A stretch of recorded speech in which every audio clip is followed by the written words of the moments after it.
Hello दोस्तों, कैसे हैं आप सब।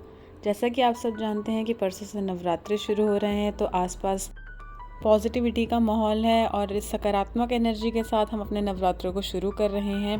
तो सबसे पहले कि मैं आपको बता दूं कि नवरात्रि में 9 दिन तक हम देवी माँ की पूजा करते हैं कि कैसे उन्होंने असुर राज महिषासुर से युद्ध किया था और उसके बाद नवमी की रात्रि को उसका वध भी कर दिया था।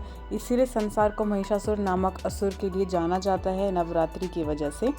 और देवी माँ के 9 दिन का जो ये सेलिब्रेशन होता है, इसमें हम जानते हैं कि अलग अलग दिन हम उनके अलग अलग रूपों को सेलिब्रेट करते हैं। मैं आपको बताने वाली हूँ कि इस शारदीय नवरात्रि में जो कलश पूजन होता है उसका क्या मुहूर्त है। उसका मुहूर्त है सुबह 6:15 बजे से सुबह 7:21 तक और अभिजीत मुहूर्त है 11:46 से 12:33 तक। के साथ ही मैं आपको बताने वाली हूँ कि कलश स्थापना की जो पूजा होती है उसकी क्या विधि है। तो उसके लिए सबसे पहले आपको एक मिट्टी का पात्र लेना है, फिर साथ में आप एक प्लेट के ऊपर एक थाली जो होती है उसमें आप मिट्टी डाल लीजिए। अब उसमें जौ के बीज को मिलाइए। इसके बाद आपको मिट्टी को पात्र में डालना है और पानी का छिड़काव करना है। साथ ही तांबे के एक लोटे पर आप रोली से स्वास्तिक का चिन्ह बना लीजिए और ऊपर की तरफ मोरी बांध दीजिए। अब मैं आपको बताती हूँ कि नवरात्रि की जो घट स्थापना होती है उसकी क्या विधि है।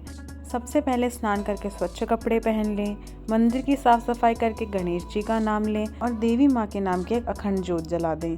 और उसी तरह जैसे मैंने आपको कलश स्थापना के बारे में बताया था, आप कलश की स्थापना कर सकते हैं। इसमें ₹1.25 धूप, सुपारी, इत्र, अक्षत डाल लीजिए। फिर कलश में आप आम के या अशोक के 5 पत्ते लगा दीजिए।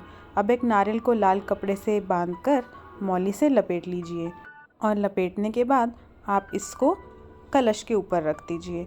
उसके बाद आप चौकी पर लाल कपड़ा बिछाइए और अपनी कलश पूजा को और नवरात्रि की जो घट स्थापना पूजा है उसको पूर्ण कीजिए।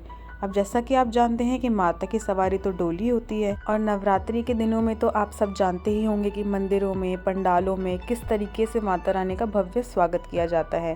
क्योंकि ऐसा कहा जाता है कि माता दुर्गा से इन 9 दिनों में आप जो भी मांगें, आपकी सारी मनोकामनाएं पूरी हो जाती हैं। और एक चीज़ का और ज़रूर ध्यान रखते हैं लोग, स्वच्छता हमारे घर में, हमारे मंदिर में बनी रहे। दूसरा, सात्विक भोजन, कि हम इन 9 दिन सिर्फ सात्विक भोजन ही खाएं। और इसी तरीके से हम माता रानी के 9 अलग अलग स्वरूपों की पूजा करेंगे। बाकी डिटेल आपको मेरे वीडियो में दिख रही होगी और अगर आपको और डिटेल चाहिए तो आप कैप्शन भी पढ़ सकते हैं। तो इस बार की जो हमारे नवरात्रि की डेट्स हैं वो हैं 3 अक्टूबर से और वो चलेंगे 9 दिन यानी कि 12 अक्टूबर तक। और इन सारे 9 रूपों की पूजा करने के लिए हम अलग अलग दिन से अलग अलग रंगों के द्वारा माता रानी की पूजा करते हैं। तो इसी की तरह नवरात्रि हम जानते हैं कि हम सबके लिए बहुत स्पेशल हैं। माता रानी के जो 9 रूप हैं आप स्क्रीन पर देख सकते हैं। अगर आपको ऐसी और वीडियोस चाहिए तो आप मुझे कमेंट करके ज़रूर बताइएगा।